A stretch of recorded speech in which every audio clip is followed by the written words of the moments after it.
Morning, welcome back to a video sponsored by Squarespace, the all-in-one platform for building your own website and taking your business ventures to the next level. So I've never been a super picky eater back in the day when I was a young wee lad, a falsetto child if you will. My family ate fast food pretty often compared to now, got to experience the entire food pyramid of Greece. The oil, not the place. In a couple of days, I'm going to Greece! Thinking about it, I probably did order 55 burgers, 55 fries, and 55 tacos during my entire lifetime. Since we lived on a busy street, there would be plenty of options within walking distance. Quick stop at Tim Hortons for breakfast, a brisk jog to Wendy's for lunch, and then we'd saunter over to the Pizza Hut restaurant for dinner when they used to have sit-down restaurants. As the experts say, walking to your fast food basically cancels out the calories. By experts, I mean, that's what the voices in my head would say when I would make eye contact with the unsettling, melting Wendy's sign. The food was cheap, quick, and good enough quality-wise when my parents didn't feel like making a whole entire meal from scratch. This was also during a time when everyone was blissfully unaware that we were clogging our arteries with heart disease and microplastics. Wonder how many years I shaved off my lifespan. What's done is done. Someone literally ate mattresses for 20 years and they seem fine. I'm sure our bodies can handle a bit of trans fats. Recently, there's been a shift in the fast food scene, and not in a good way. Here's a quick history lesson. Those tiny burgers from the franchise White Castle were named the most influential burger of all time. Yes, the ones that look like they're meant for munchkins. White Castle is credited with opening the first fast food hamburger chain, where each burger was only 5 cents each in 1921 dollars. What used to be known as a budget-friendly way to feed as many people as possible has evolved into something cold, distant, and weird, with nearly 80% of Americans considering fast food a luxury now due to high prices, instead of a fun place you visit several times a week with your parents. Basic items like McDonald's cheeseburgers and Chick-fil-A nuggets have risen as much as 200% in less than 5 years, with dire consequences for the lower and middle-class families, who make up much of the fast food customer base. You probably noticed it with all this new technology making its way into the playing field. Capitalism right now is in its villain arc, and it's something. It's not just the prices that are different, but the overall vibes of what fast food used to be. Everything's more expensive, the portions are smaller, people are shoveling down $50 worth of fast food for a single TikTok. What's that saying? We used to be a country. A proper country. When fast food restaurant decor would look like a 90s plastic Dixie cup fever dream. No wonder I had so many nightmares as a child. And our butts would be greeted with adorable cozy french fry chairs, heated by someone else's disturbingly warm body heat. I know those burger chairs would hate to see 5-year-old me walk through that door. Now everything's sad, gray, looking very sterilized like a hospital waiting room, or in my eyes, a training camp for young teens battling to the death in front of a cornucopia. These family-friendly establishments don't look as inviting anymore, where you can take an hour out of your day to sit down and chill in the Wendy's sunroom. Modern-day businesses, they're all about the money! Here comes the money! Here we go. Not to say they weren't concerned about profits before, there's just no time to hang anymore. Once you step inside, you need to order your bag of slop, eat it in under 5 minutes, and then get the hell out so we can serve the next customer. Could be nostalgia's chokehold on my brain, but the fast food vibes from a few decades ago were more pleasant. I first started noticing it when everyone started hiring the same Silicon Valley interior designer, moving towards a cooler, futuristic looking brand image, I guess. The once bright, garish colors of the 70s and 80s are no longer in fashion. Gone are the golden arches that embellished McDonald's iconic look, and in are the more contemporary-style buildings you see now. What happened to all the color and campy design choices? I guess this is what's trendy right now. Grays and things that make you feel nothing. Really reminds me of that beige TikTok mom aesthetic from a few years ago, where people would exclusively use neutrals and watered down oatmeal colors for their nurseries so it would match the aesthetics of their homes. Things nowadays only seem to be focused on profit maxing and looking extremely polished. And just like that, we saw the gentrification of fast food. Restaurants that used to be accessible for everyone have turned into something entirely different. Could be the changing times, the corporate greed. Maybe we accidentally crossed into a timeline where everything sucks. Even comparing ads from the 80s and 90s to present day, they just don't hit the same anymore. There was more focus on, hey folks, this is an establishment where you can bring your families to sit down and enjoy a meal together. You know, Wendy's Super Bar is great for families because there's something for everyone. Like our fresh salads These are from our real? garden spot, Mexican food, including do-it-yourself tacos, and delicious pasta with your choice of sauce. There's even dessert. And you can come back as often as you like. Plus, right now our Super Bar is an even better value. Because every day after 4 p.m., Wendy's all-you-can-eat and drink super bar is just $3.99. Wait a second. I'm shocked to find out that Dave is actually a real-life person. It must be 4 o'clock.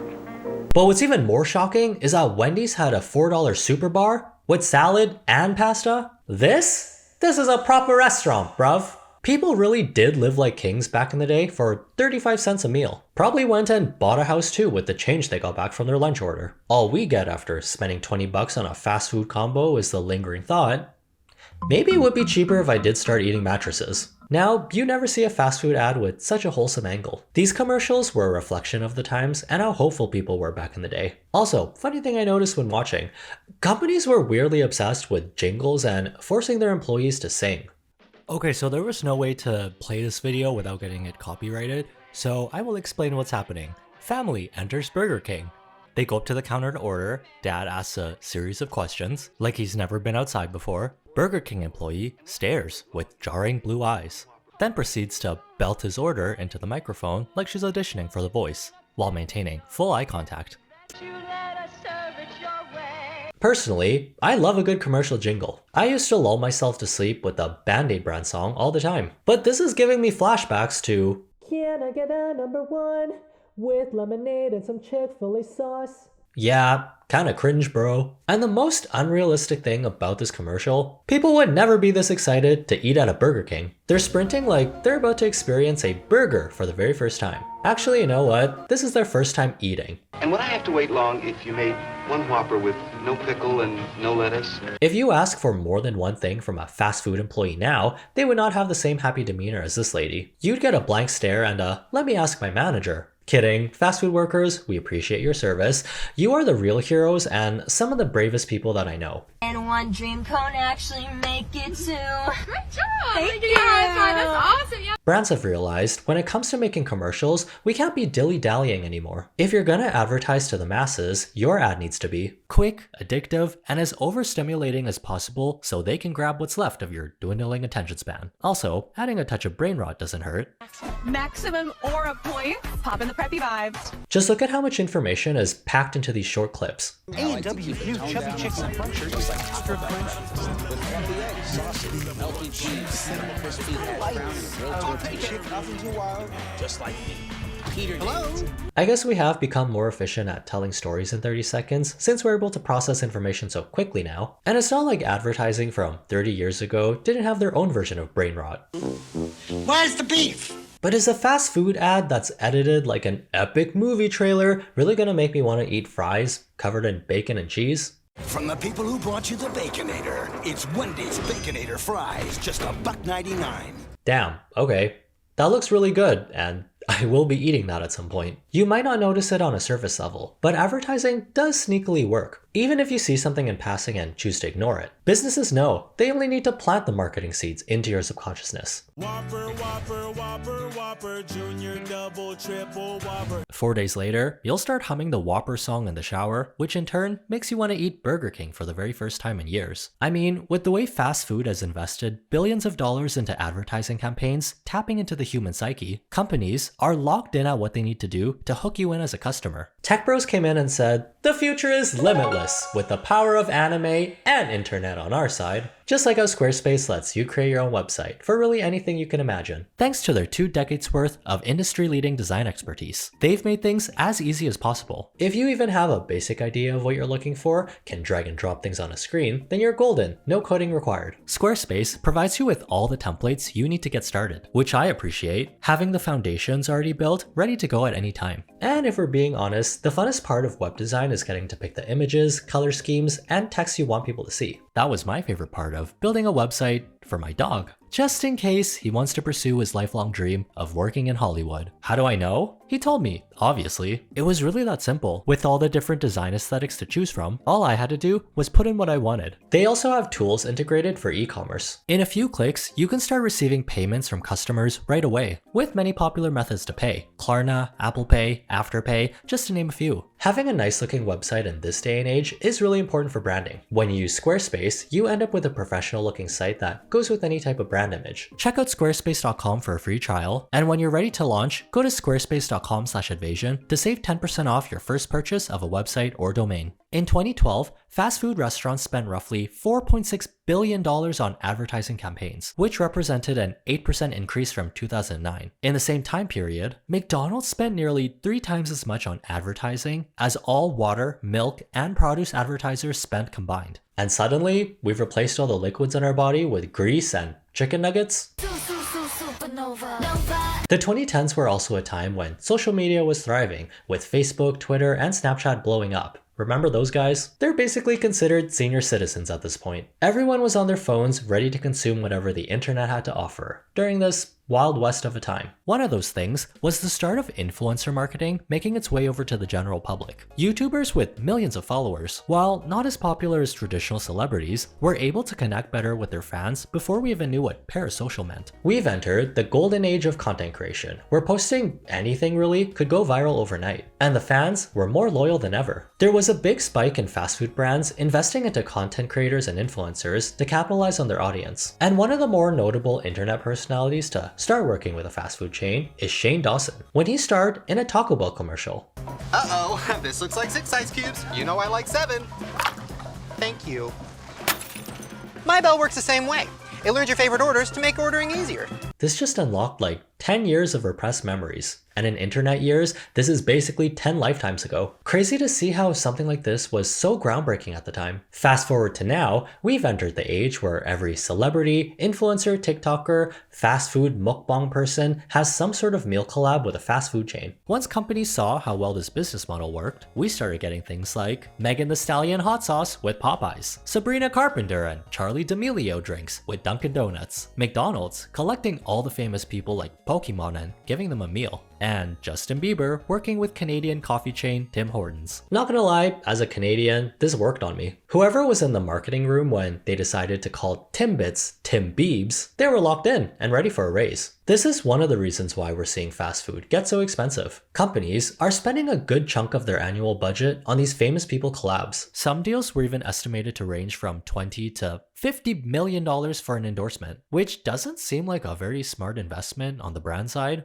Are you guys okay? But brands aren't paying this much because they think the collab will make this money back. It's for the exposure, clout, and revamp to their brand image. Notice how it's cool to eat fast food now? Because of all these rappers, idols, and popular creators promoting it? Your attention is currency when everyone's trying to grasp at whatever free time you have left to sell you something. We can barely watch a 10-second TikTok without wanting to scroll to the next thing. For some chains, the celebs are a powerful lure that can entice customers to download restaurant apps or join loyalty programs to get meals, discounts, or even free food. During its celebrity meal campaigns, which began in September 2020, McDonald's has seen 10 million downloads of its app. By offering rewards and a loyalty program, McDonald's is hoping that the same consumer will come back to the app and find that McDonald's is a cool, savvy, hip place to grab food. These celebrity partnerships are also helping brands gain access to where millions of digital natives spend tons of time: Instagram, TikTok, and other social media platforms. We don't hold celebs on as high a pedestal anymore, but they clearly still have some influence. Speaking of influencers and content creators, it seems like they're eating more than ever. Just type fast food in the search bar and you'll get tons of content of people eating.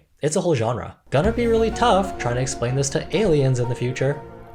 Sometimes it'll be a chill taste test of a new burger or cookie that just dropped. Sometimes it'll be 3 entrees eaten in 1 sitting. Sometimes it'll be day 6 out of 7 of eating unhealthy food again because your livelihood depends on it. The news is saying people are eating less fast food because of how expensive it is. But if you're chronically online, it doesn't seem that way. I don't think all mukbangs or eating content is bad. They do have their place. When I'm curious about a new sandwich where the bread is 2 fried chicken thighs sprinkled with Baja Blast sauce, I'll search it up and see what the reviews are saying. There's a whole bunch of stuff that I normally wouldn't eat, but I would gladly watch someone else eat it, cause I gotta know, what does a crumble cookie burger taste like? I love burgers so much, but I love cookie burgers even more.